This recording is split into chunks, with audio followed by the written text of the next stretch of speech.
في أطراف نظامنا الشمسي، حيث تتلاشى الشمس وتصبح مجرد نقطة باهتة في الأفق، يقبع كوكب خذله البشر. في عام 2006 أصدرنا حكماً قسرياً بسحب اللقب كوكب منه، ونفيناه إلى هامش الحزام الجليدي، معتقدين أنه مجرد كرة ميتة من الصخر والجليد. لكننا كنا على خطأ تماماً. كانت عالمة الكواكب فران باغينال تعتقد أنها ستجد نسخة جليدية ميتة من قمرنا الموحش، لكن عندما حلقت مركبة نيو هورايزنز في عام 2015 لم تجد مقبرة صامتة، بل وجدت وحشاً جيولوجياً يستيقظ. تخيلوا مكاناً تصل فيه الحرارة إلى 400 درجة فهرنهايت تحت الصفر، ومع ذلك تحت هذا السطح المتجمد ينبض محرك داخلي هائل. هذا المحرك لم يهدأ أبداً. لقد نحت الجبال وصب الأنهار الجليدية وصنع تضاريساً لا تزال تعجز عقولنا عن فهمها. اليوم نفتح ملفات نيو هورايزنز لنكشف عن الاكتشافات التي غيرت كل ما نعرفه عن هذا العالم القزم. الحقيقة الأولى ستجعلكم تعيدون التفكير في تعريفنا لما يعنيه أن تكون كوكباً. 6 اكتشافات أخرى تنتظر في الظلال، من سهول النيتروجين المتحركة إلى الضباب الغامض الذي يغلف هذا العالم البعيد. هل بلوتو حقاً مجرد حجر في حزام كايبر، أم أنه عالم بانتظار من يفك شفرته؟ يتميز بلوتو بأنواع من الجليد لا مثيل لها في نظامنا الشمسي.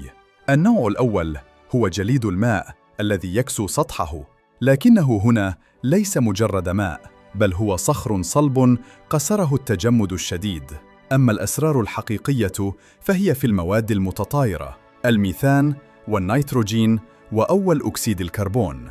هذه العناصر التي نعرفها على الأرض كغازات خفيفة تتصرف على بلوتو ككتل صلبة تتأرجح في رقصة أبدية بين حالتي الغاز والصلابة.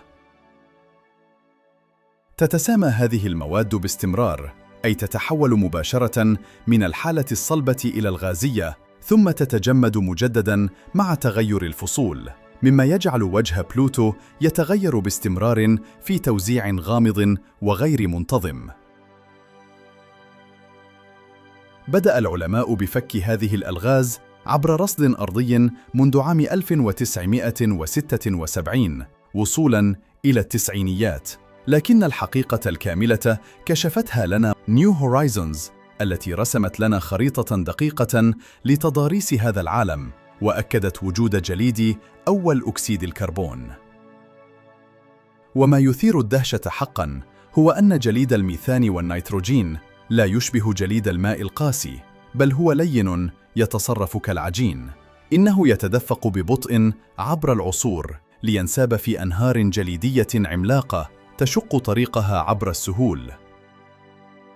إن التضاريس المعقدة التي نراها اليوم على بلوتو من كثبان رملية وتلال شاهقة وتشكيلات صخرية متكسرة تعرف بالتضاريس الفوضوية، ما هي إلا نتاج مباشر لهذا الرقص المستمر للمواد المتطايرة التي تعيد صياغة وجه هذا العالم البعيد بلا توقف.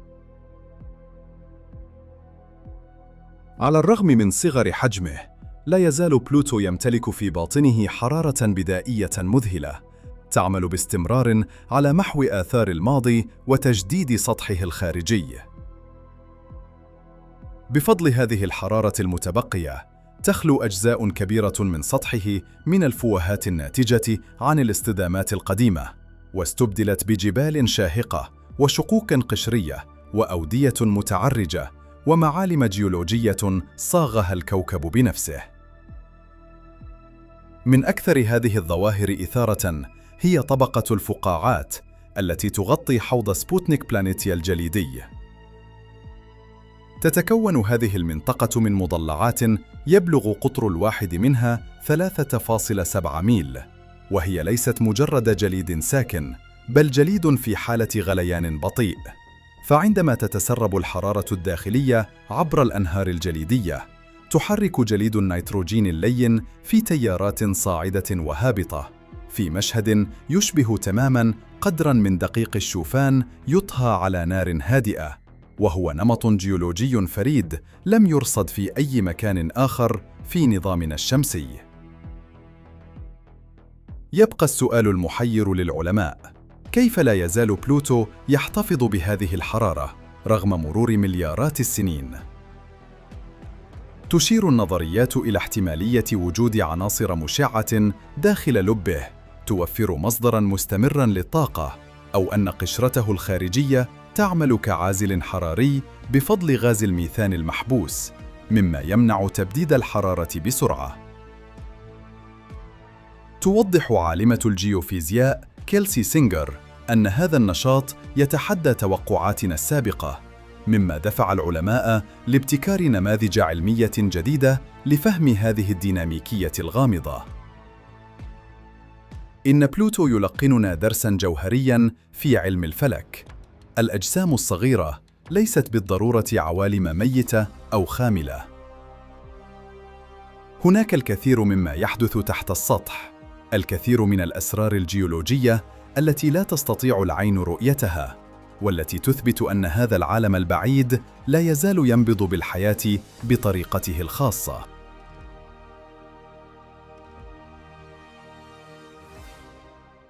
لسنوات طويلة ساد الاعتقاد بأن هذا الجرم الصغير البعيد والميت يفتقر إلى الجاذبية اللازمة للحفاظ على أي غلاف جوي.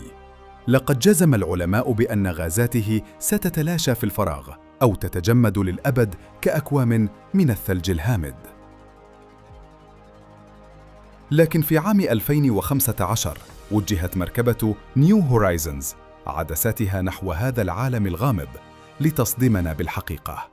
بلوتو ليس عارياً، يرتدي رداءً جوياً مذهلاً ومعقداً. تخيلوا هالة متوهجة تحيط بالكوكب القزم، مكونة من أكثر من 20 طبقة جوية متميزة، بينما يفتقر قمر الأرض الأكبر حجماً إلى ذرة هواء واحدة. يحيط بلوتو نفسه بغلاف غني بالنيتروجين في تحد صارخ لكل التوقعات. لكن السر الحقيقي لا يكمن في وجود الغلاف فحسب، بل في آلية بقائه. فالجو هنا عبارة عن أغطية ضبابية كثيفة. تحت أشعة الشمس الخافتة يتحول الميثان إلى جزيئات غازية نشطة تتكثف لتشكل رذاذاً كيميائياً من الإيثان والأسيتيلين. هذه المركبات تعمل كدرع خارق، فهي تشع الحرارة نحو الفضاء الخارجي وتحافظ على برودة الطبقات العليا، مما يمنع الجزيئات من الهرب من جاذبية الكوكب. لولا هذا الدرع الضبابي لكانت الأنهار الجليدية المتقلبة على سطحه قد تبخرت وتلاشت منذ أمد بعيد تحت سطوة الشمس. وفي نهاية هذه الدورة الكيميائية العنيفة تترسب جزيئات الضباب لتستقر على السطح، تاركة بقعاً من السخام الغامض الذي يلطخ خط الاستواء والقطب الشمالي لبلوتو. إنها آثار أقدام لغلاف جوي حي يحمي عالمه ويخط بيديه تاريخاً من الغموض على تضاريس هذا الكوكب المتمرد. وعندما نتأمل صور نيو هورايزنز عن كثب، لا يمكن للعين أن تخطئ تلك العلامة الشهيرة التي زينت وجه هذا العالم البعيد: قلب عملاق محفور في الجليد. تومبو ريجيو أو قلب بلوتو لم يكن مجرد صدفة جيولوجية، بل كان شاهداً على عنف الماضي الكوني. فالفص الأيسر من هذا القلب المسمى سهل سبوتنيك هو ندبة باقية من اصطدام هائل لجسم كوكبي ضخم قبل ملايين السنين. صدمة خلفت حوضاً يفيض اليوم بجليد النيتروجين النقي. هذا القلب ليس تمثالاً صامتاً، بل هو محرك ينبض بالحياة. فمساحات شاسعة من الأنهار الجليدية النيتروجينية تمتد على 1,000,000 ميل مربع، تتحرك ببطء مهيب من الشمال إلى الجنوب. وفي كل لحظة تطلق هذه الأنهار غازات تتسامى نحو الفضاء، بينما تتكثف في الليالي الباردة لتعود وتستقر في أماكن أخرى. هذه الدورة اليومية من التبخر والتكثف المدفوعة بنبضات الطاقة الشمسية هي التي تمنح هذا القلب إيقاعه الخاص. إنها نبضات قلب بلوتو التي تحرك غلافه الجوي وتصيغ تضاريسه. فالرياح النيتروجينية التي تعصف بسرعة تصل إلى 32 كيلومتراً في الساعة لا تكتفي بالهبوب، بل تحمل معها حبيبات الميثان من قمم الجبال لتنحت منها كثباناً رملية شاهقة على سهول الكوكب. إنها سيمفونية من الجليد والغاز والرياح، ترسم لنا وجهاً متغيراً باستمرار لعالم ظنناه يوماً ما ميتاً، فإذا به يتنفس ويتحرك وينبض بالحياة في أقاصي الظلام. وإلى الجنوب من قلب بلوتو النابض يرتفع عملاق غامض يكسر رتابة السهول الجليدية. جبل رايت مونس. هذا التكوين الحلقي الذي يمتد على مسافة 93 ميلاً لا يقل شأناً في عظمته عن جبل إيفرست، لكنه ليس جبلاً عادياً، بل يعتقد أنه بركان جليدي عملاق، عالم لا يقذف الحمم المنصهرة، بل يثور بمواد أخرى تحت وطأة تجمد لا يرحم.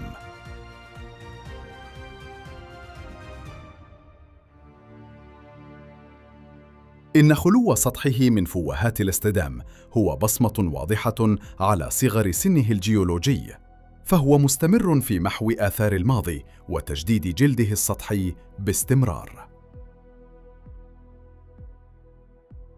العلماء يعتقدون أن هذا الارتفاع الشاهق لا يمكن أن يصمد إلا إذا كان مصنوعاً من جليد مائي صلب كالصخر، مدعوماً بحرارة داخلية خفية تحرك الماء في باطنه وتدفعه نحو السطح في ثورات جليدية تراكمت عبر العصور لتشكل هذه الناطحة السماوية.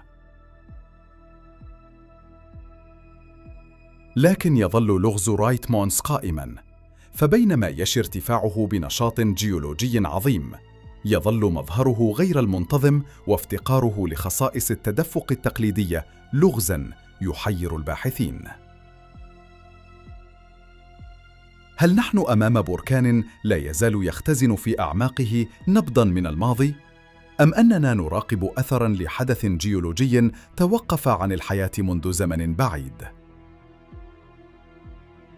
إن هذا التكوين الفريد يظل شاهداً على أن بلوتو، هذا العالم الصغير، يخفي في طياته معالم جيولوجية تتحدى فهمنا المعتاد وتدفعنا دائماً للتساؤل: ما الذي يغلي حقاً تحت سطح هذا العالم الجليدي الصامت؟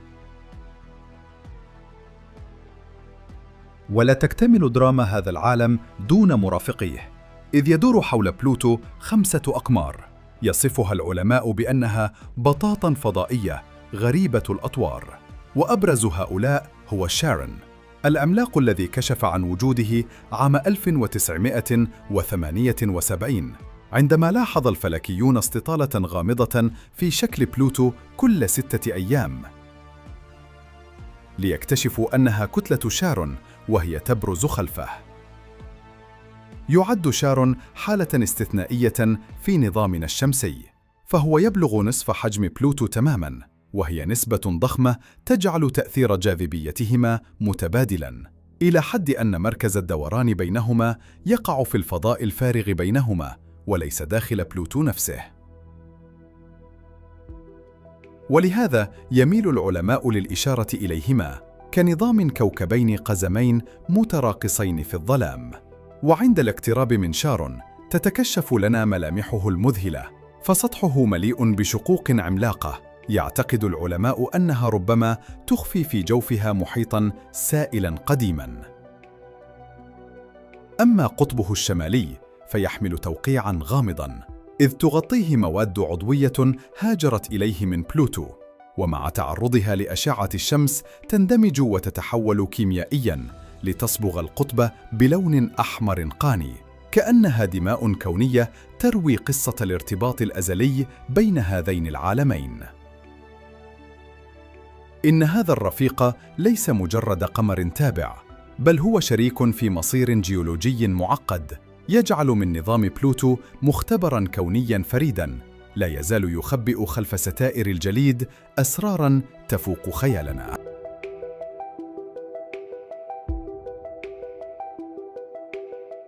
نحن الآن في حزام كايبر، وهو مستودع هائل يحوي بقايا تكوين نظامنا الشمسي، حيث حفظت أسرار ظلت مخفية عنا لمليارات السنين.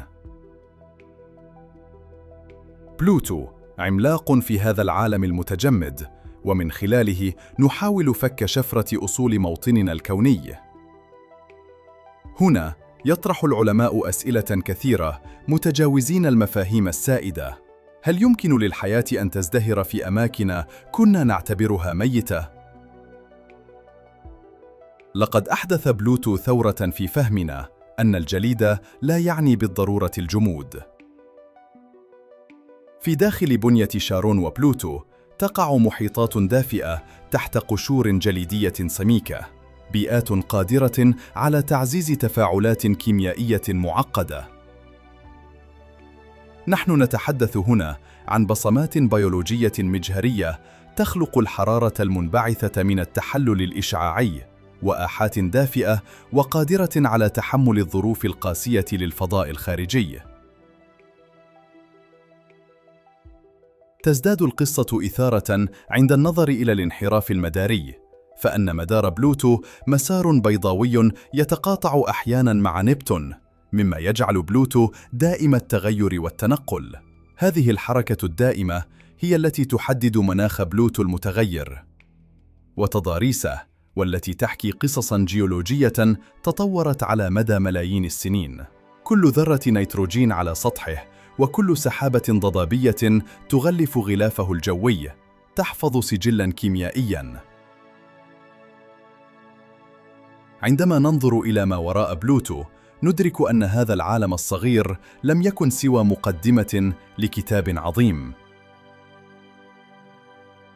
لقد كسر بلوتو حاجز الصمت، وقد أكد لنا أن أسرار الكون لا تقتصر على الكواكب الغازية العملاقة، بل هي كامنة في هذه العوالم المتمردة التي تتربص في الظلام وتنتظر اليوم الذي لن تكتفي فيه البشرية رحلات من بعيد، وإنما ستغوص في هذا العالم المتجمد لتكتشف ما إذا كان ينبض بالحياة حقاً.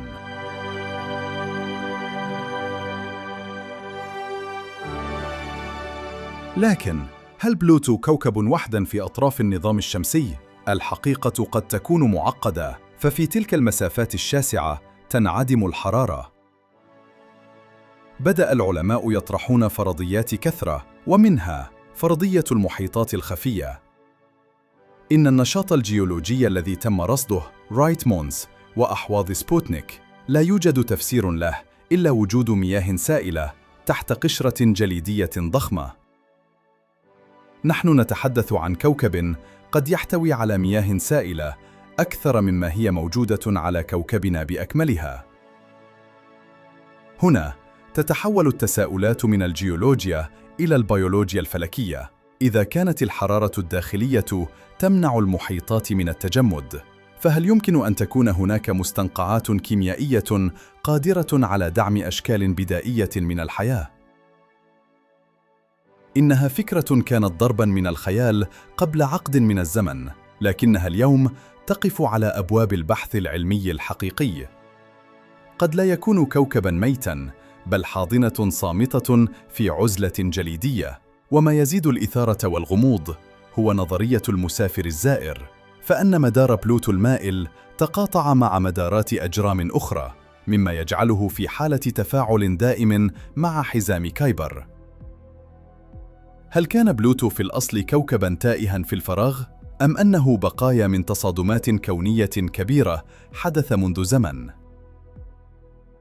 إن موقعه الاستراتيجي يجعله مثل غرفة كيميائية عملاقة تحتوي على كيمياء النظام الشمسي الأولية، وهي مادة خام لم تلمسها الشمس منذ نشأة الكون.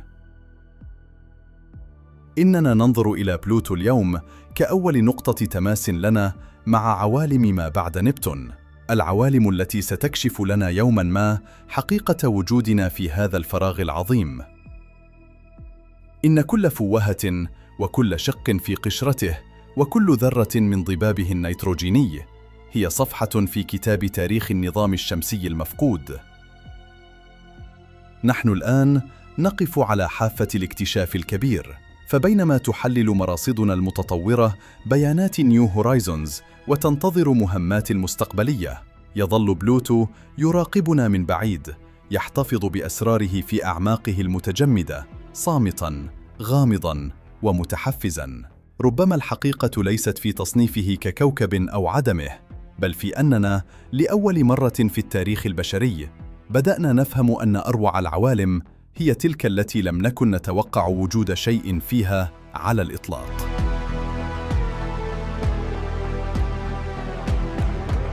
خلف هذا الجليد الممتد والألغاز التي فككناها تبرز التساؤلات الكبرى.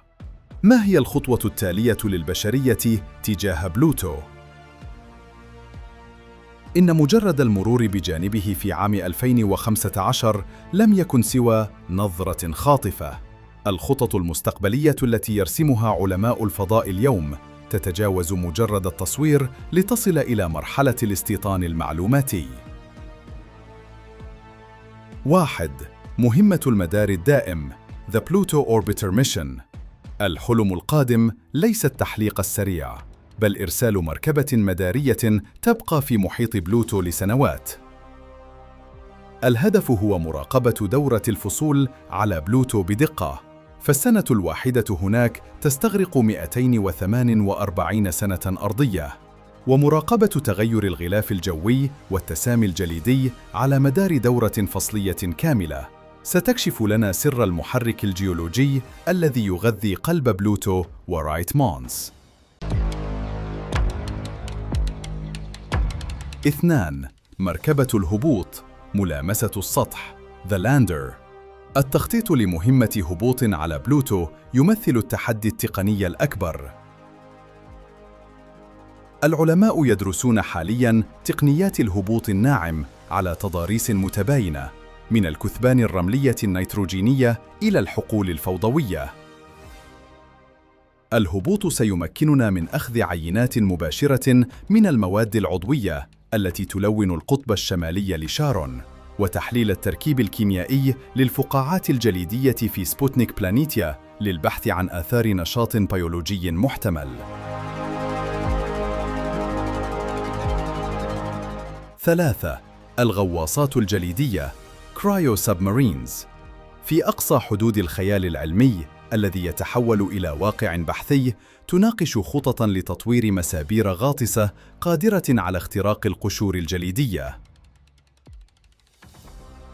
إذا تأكد وجود محيط مائي دافئ تحت السطح، فإن إرسال مسبار قادر على الانصهار داخل الجليد والوصول إلى ذلك المحيط سيمثل أعظم كشف في تاريخ علم الأحياء الفلكي، حيث ستكون الغاية هي البحث عن ميكروبات تعيش في ظلام دامس تحت ضغط هائل. 4. بلوتو كقاعدة انطلاق Gateway to the Kuiper Belt. لا يخطط العلماء للنظر إلى بلوتو كوجهة نهائية، بل كمحطة وقود ومعلومات لحزام كايبر. إن بناء شبكة اتصالات وتوجيه في محيط بلوتو سيسمح للبشرية باستخدام جاذبيته من خلال المناورات المدارية للانطلاق نحو أجرام أبعد وأعمق في هذا الحزام العظيم، مما يفتح الباب لاستكشاف آلاف العوالم الجليدية الأخرى التي لا تزال مجهولة. إن الخطط المستقبلية ليست مجرد تقنيات هندسية، بل هي صياغة لرؤيتنا للكون، فنحن ننتقل من مرحلة المراقبة من بعيد إلى مرحلة التفاعل المباشر. بلوتو هو اليوم بوابتنا نحو فهم أن العوالم الصغيرة ليست مهجورة، بل هي مفاتيح حية ستفتح لنا أسرار كيفية نشوء الكواكب، وربما سر الحياة في زوايا لم نتخيل يوماً أنها قد تكون صالحة لاحتضان شيء ما. هل تعتقدون أن البشرية ستتمكن من إرسال مسبار غواص إلى أعماق بلوتو في غضون 50 عاماً القادمة؟ أم أن الأسرار ستظل محمية ببرودة هذا العالم لقرون طويلة أخرى؟ لنفتح الباب على مصراعيه لما هو أغرب. فالتطورات الأخيرة في تكنولوجيا الدفع الفضائي تجعل مهمات العودة من بلوتو لا تبدو مستحيلة كالسابق. نحن نتحدث عن ابتكارات مثل الدفع النووي الحراري الذي قد يختصر رحلة السنوات 9 إلى بلوتو لتصبح بضعة أشهر فقط، مما يجعل التواجد البشري في مدار ذلك الكوكب خياراً مطروحاً على طاولات الاجتماعات العلمية. لكن لنذهب إلى ما هو أبعد من مجرد الاستكشاف المادي. هناك فرضية مثيرة للجدل بدأت تكتسب زخماً بين العلماء. هل يمكن أن يكون بلوتو مجرد محطة لشيء أكبر؟ إن حزام كايبر الذي يسكنه بلوتو يحتوي على آلاف الأجرام السماوية التي لم نرصد منها إلا القليل. بعض هذه الأجرام لها خصائص غريبة، كأنها تمتلك مدارات لا تتفق مع أي قوى جاذبية معروفة في النظام الشمسي. هنا يبدأ الحديث عن الكوكب التاسع، ذاك الكوكب العملاق المفترض الذي يختبئ في ظلام دامس بعيداً جداً عن الشمس. يرى بعض العلماء أن اضطراب مدارات بلوتو وأقرانه هو البصمة الجاذبية لهذا الكوكب. وإذا كان الكوكب التاسع موجوداً، فإن بلوتو هو الدليل الجنائي الأهم الذي يمسك به العلماء لتعقب وجود هذا العملاق الخفي. يخطط الباحثون إمكانية استخدام بلوتو كمنصة رصد كونية. بفضل غلافه الجوي الرقيق وموقعه الفريد في أطراف النظام الشمسي، يمكن تزويد قمر شارون بمراصد فلكية عملاقة تعمل بآلية التداخل الراديوي لترصد أعماق الكون دون أي تشويش ضوئي أو مغناطيسي من الشمس. وبذلك يتحول هذا النظام الثنائي إلى عين بشرية تراقب نشأة النجوم والمجرات الأولى. وهنا يطرح السؤال نفسه: إذا كانت التكنولوجيا البشرية تتسارع بهذا الشكل، فهل نحن متجهون نحو حقبة ما بعد الاستكشاف، حيث لا نكتفي بالنظر إلى بلوتو، بل نبدأ في تطويع موارده؟ الميثان والنيتروجين المتجمد اللذان يغطيان سطحه هما وقود كوني خام ومواد بناء أساسية يمكن استغلالها في عمليات التصنيع الفضائي البعيدة. إن القصة لم تنتهي، بل هي في طور التحول الكبير. فبينما كنا نعتقد أننا فهمنا بلوتو، بدأت تظهر لنا خيوط جديدة تربطه بمصير النظام الشمسي بأكمله، بل وبوجود أجرام أبعد بكثير مما تجرأنا على تخيله. إن هذه البصمة الجاذبية التي يتركها الكوكب التاسع المفترض ليست إلا البداية في سلسلة من الألغاز المتشابكة. فإذا كان هناك عملاق خفي يسحب مدارات أجرام حزام كايبر، فما الذي يمنعنا من التساؤل عن طبيعة تلك الأجرام المتمردة التي تشارك بلوتو عالمه؟ نحن نكتشف الآن أن بلوتو هو العضو الأبرز في فئة من الأجرام التي نسميها أجرام حزام كايبر العابرة للقنطرة، وهي أجسام ليست كواكب كاملة، وليست مجرد كويكبات عادية، بل هي سجلات كيميائية ضخمة تحفظ تاريخ النظام الشمسي في أعماقها المتجمدة. الخطوة العلمية التالية التي يترقبها المجتمع الفلكي هي الخرائط الطيفية المتقدمة. فنحن لا نريد فقط رؤية تضاريس بلوتو، بل نريد معرفة ماذا يأكل هذا الكوكب من الناحية الكيميائية. هناك فرضيات تشير إلى أن الجزيئات العضوية المعقدة الموجودة على سطحه قد تكون هي ذاتها اللبنات الأساسية للحياة التي بذرها المذنبات في أرجاء النظام الشمسي، بما في ذلك الأرض. بعبارة أخرى، بلوتو قد يكون مستودعاً كيميائياً يربط نشأتنا نحن هنا على الأرض بما كان يحدث في أطراف الفضاء قبل 4 مليارات سنة. ولكن دعونا نبتعد عن فرضيات الحياة قليلاً لنفكر في فيزياء المكان. بلوتو يدور في منطقة تخضع لتأثيرات جاذبية نبتون بطرق غير مباشرة، مما يجعل موقعه في النظام الشمسي غير مستقر على المدى الزمني الجيولوجي. هذا يعني أن بلوتو قد يكون ضيفاً انتقل من مناطق أبعد في النظام الشمسي ليقبع حيث هو الآن. وإذا ثبتت هذه النظرية، فإن الرحلة المستقبلية إلى بلوتو ستكون أشبه برحلة تعقب أثر، حيث سنستخدم تركيبه الجيولوجي لتحديد المسار الذي قطعه عبر الفراغ الكوني. إننا ننتقل الآن من مرحلة اكتشاف العالم إلى مرحلة اكتشاف التاريخ. وكلما زادت دقة مراصدنا، كلما اتضح لنا أن بلوتو ليس مجرد صخرة جليدية، بل هو نظام بيئي كوني متكامل يمتلك غلافاً جوياً يتنفس، وجبالاً تولد وتنمو، ورفيقاً يرقص معه في رقصة توازن جاذبي لا مثيل لها. ما نعيشه اليوم هو لحظة فارقة، فبدلاً من أن نغلق ملف بلوتو بعد انتهاء مهمة نيو هورايزونز، نحن نفتح مجلدات جديدة.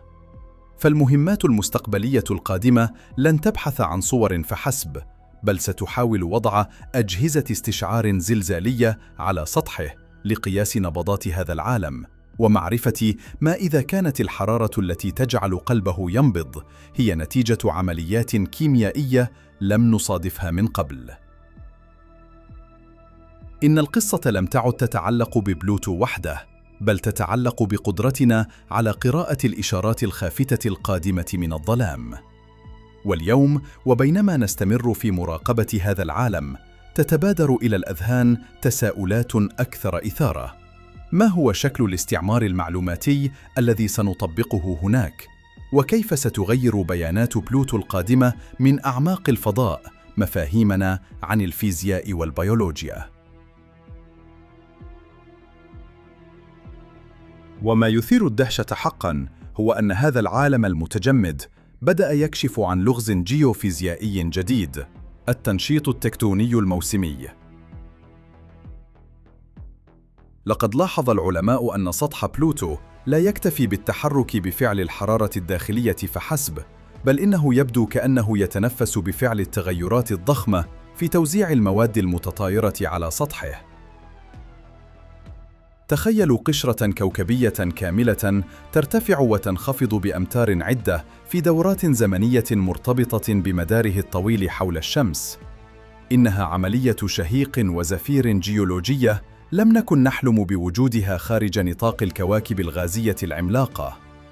هذا الاكتشاف يفتح الباب أمام فرضية المحركات الحرارية غير التقليدية. ففي كوكبنا الأرض، تحرك الصفائح التكتونية طاقة قادمة من لب الكوكب الساخن، لكن في بلوتو يبدو أن النظام بأكمله يعتمد على تبادل الطاقة السطحي. المادة التي تتسامى في جهة تتجمد في جهة أخرى، مما يسبب اختلالاً في توزيع الكتلة على السطح، وهذا الاختلال يؤدي بدوره إلى إعادة تشكيل القشرة من الأعلى إلى الأسفل. إنه نموذج جديد كلياً في علم الجيوفيزياء، وقد يكون هو المفتاح لفهم العوالم الجليدية التي تدور حول كواكب مثل المشتري وزحل. لكن إلى أين يأخذنا هذا؟ إذا كانت هذه العمليات التكتونية نشطة، فهذا يعني أن بلوتو لا يزال قيد البناء.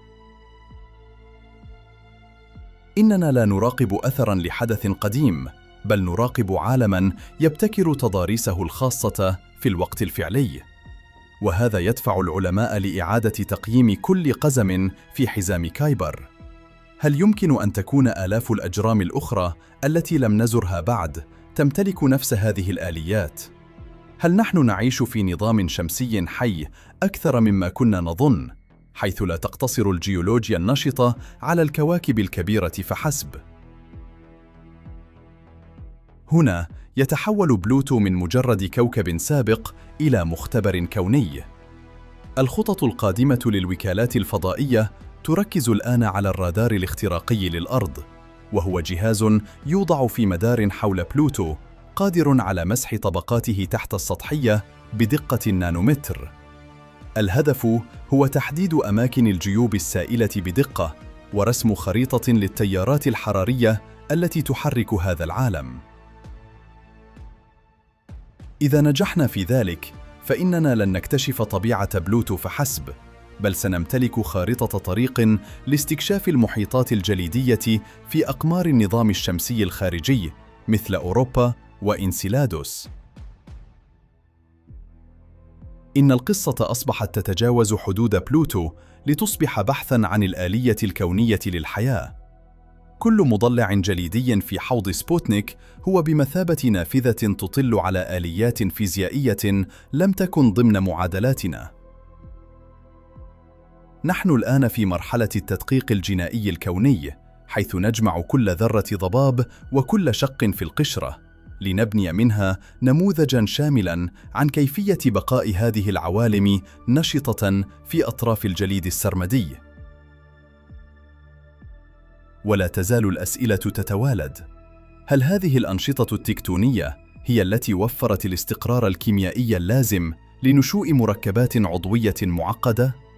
وهل نحن على بعد خطوة واحدة من اكتشاف أن الحياة بمفهومها الكيميائي ليست حكراً على الكواكب الصخرية الدافئة، بل هي ظاهرة يمكن أن تزدهر في قلب البرودة المطلقة؟ إن المجهول أمامنا يتوسع، وكلما اقتربنا من بلوتو في أفكارنا وخططنا، أدركنا أننا لم نكن نكتشف كوكباً، بل كنا نكتشف أفقاً جديداً للإمكانات البيولوجية في هذا الكون الفسيح. تنتقل بنا هذه الأبحاث إلى ما هو أبعد من مجرد المراقبة، لندخل في عصر المحاكاة التنبؤية. فالعلماء الآن لا يكتفون بتحليل بيانات نيو هورايزونز، بل يستخدمون الحواسيب العملاقة لإعادة بناء تاريخ بلوتو الحراري منذ 4 مليارات سنة. والنتائج التي تظهر مذهلة، إذ تشير المحاكاة إلى أن بلوتو قد يكون خضع لانقلابات دورية في هيكله الداخلي، حيث كانت المواد الأثقل تغوص نحو المركز، بينما تطفو المواد الأخف، مما يولد حرارة إضافية تفسر بقاء المحيط السائل حتى يومنا هذا. هذا يطرح مفهوماً علمياً ثورياً يسمى التطور المداري التناغمي. فالارتباط الوثيق بين بلوتو وقمره شارون ليس مجرد رقصة جاذبية، بل هو نظام تبريد وتدفئة متبادل.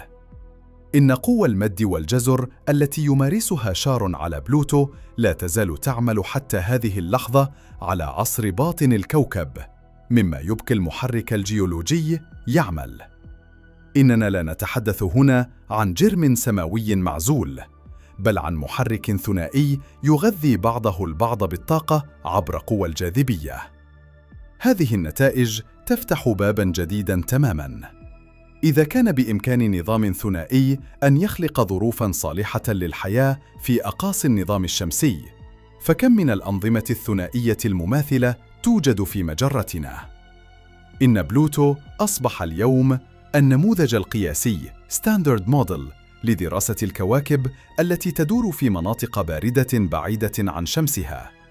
ولكن هناك لغز أخير يتحدى كل النظريات: الشذوذ في التكوين الكيميائي. لقد رصدت الأطياف وجود مواد عضوية معقدة بتركيزات لا يمكن تفسيرها بالنشاط الإشعاعي وحده. هل يمكن أن يكون بلوتو مصفات كونية؟ هل يقوم غلافه الجوي باصطياد الجزيئات العضوية من الفضاء البينجمي وتركيزها على سطحه؟ إذا صح هذا، فإن بلوتو جامع للبيانات الكونية التي تسقط عليه من أعماق المجرة ليحفظها في طبقات جليده كأرشيف كيميائي للكون. إننا نصل هنا إلى ذروة التساؤل: هل نحن بصدد اكتشاف أن بلوتو هو مختبر طبيعي لتكوين اللبنات الأولى للحياة على مستوى كوكبي؟ مع كل معلومة جديدة يسقط قناع آخر عن وجه هذا الكوكب القزم. نحن لا نكتشف عالماً جديداً فحسب، بل نكتشف أدوات فكرية جديدة لم نكن نملكها من قبل. الخطط القادمة للوكالات الفضائية تتجه الآن نحو المهام المتعددة، حيث تصمم المركبات الفضائية لتعمل كأدوات استشعار عن بعد ومختبرات تحليل ميداني في آن واحد لفك شفرة هذا الأرشيف الكوني. والآن، وبعد أن كشفنا عن الجيولوجيا النشطة والغلاف الجوي الغامض والارتباط التناغمي مع شارون وأسرار المحيطات الخفية، إلى أين يمكن أن تأخذنا هذه الرحلة الفكرية في الخطوة القادمة؟ هل نحن مستعدون لمواجهة حقيقة أن الحياة قد لا تحتاج بالضرورة إلى دفء الشمس، بل قد تجد طريقها في قلب الظلام والجليد؟ إن البحث في أسرار بلوتو يقودنا إلى منطقة تتداخل فيها الفيزياء الفلكية مع علوم المواد في أبعاد غير مسبوقة. فالدراسات الحديثة تشير إلى أن قشرة بلوتو هي نظام تيرموديناميكي معقد يتأثر بالتغيرات الطفيفة في زاوية ميل الكوكب، مما يجعله يمر بعصور جليدية مصغرة دورية تعيد تشكيل تضاريسه باستمرار. ولمزيد من التعمق، تركز الدراسات المستقبلية على قياسات التذبذب الجاذبي، حيث تخطط المهمات القادمة لاستخدام قمرين صناعيين يدوران حول بلوتو وشارون معاً. هذا سيعطينا صورة أشعة سينية لباطنه، لنعرف ما إذا كان المحيط تحت السطحي مائياً أم خليطاً طينياً من الماء والأمونيا التي تعمل كمضاد تجمد طبيعي، مما يسمح للباطن بالبقاء سائلاً حتى في أشد درجات الحرارة انخفاضاً. بوصولنا إلى هذه المرحلة، يدرك العقل البشري أن بلوتو لم يكن يوماً مجرد كوكب خفضت رتبته، بل هو مفتاح القفل الذي يحمي أسرار النظام الشمسي الخارجي. لقد كان هذا العالم الصغير مراقباً صامتاً لما يحدث في أطراف المجرة، وحارساً للمعادلات الكيميائية التي بدأت بها الحياة. إن رحلتنا معه تضعنا أمام حقيقة وجودية. مفهومنا عن العوالم الصالحة للحياة كان قاصراً ومحصوراً في حدود النطاق الصالح حول النجوم. لقد علمنا بلوتو أن الحياة أو لبناتها الكيميائية قد لا تحتاج إلى دفء الأشعة الشمسية بقدر ما تحتاج إلى استقرار طاقي ناتج عن نشاط جيولوجي داخلي. إن هذا التغير في الفكر العلمي يمثل قفزة نوعية، فنحن نرى الآن في أقمار المشتري المتجمدة وأجرام حزام كايبر وجهات لا تقل أهمية عن المريخ أو الأرض. إن الاستمرار في استكشاف بلوتو ضرورة استراتيجية للبقاء الإنساني، فإذا كان قادراً على الحفاظ على غلاف جوي ومحيطات في بيئة كهذه، فإن تقنياتنا التي سنطورها للوصول إليه ستكون هي ذاتها التي ستمكننا من عبور المسافات بين النجوم. نحن نبني الآن أدوات التكيف مع البرودة وتكنولوجيا الرصد في الظلام الدامس، وهي تقنيات ستجعل من النظام الشمسي ساحة للامتداد البشري المستقبلي. سيظل بلوتو هو المتحدي الذي أجبرنا على إعادة كتابة المناهج وابتكار محركات دفع جديدة.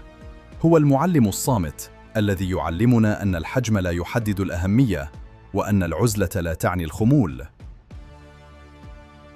ربما بعد 100 عام ستكون هناك محطات رصد بشرية على شارون ينظر منها رواد الفضاء إلى ذلك العالم القزم ليتذكروا أن كل شيء بدأ من صورة باهتة التقط نيو هورايزونز عام 2015. إن التاريخ لا يكتب في المراكز بل في الأطراف، وبلوتو بأطرافه المتجمدة وقلبه النابض هو المكان الذي ستبدأ منه قصة الإنسان الكوني. نحن لم نكتشف كوكباً، بل اكتشفنا مرآة تعكس فضولنا وقدرتنا على تجاوز الحدود. إنها قصة لن تنتهي، لأن أسرار بلوتو هي أسرار الكون التي بدأت لتوها تتكشف. نحن كبشر لن نتوقف عن التطلع إلى الأعلى، ولن نتوقف عن محاولة فك الشفرة مهما بلغت المسافات واشتد الجليد. هذا هو عهدنا مع النجوم، ووعدنا للغد أن نظل دائما في حالة بحث وشغف ودهشة لا تنتهي أمام عظمة هذا الكون الفسيح.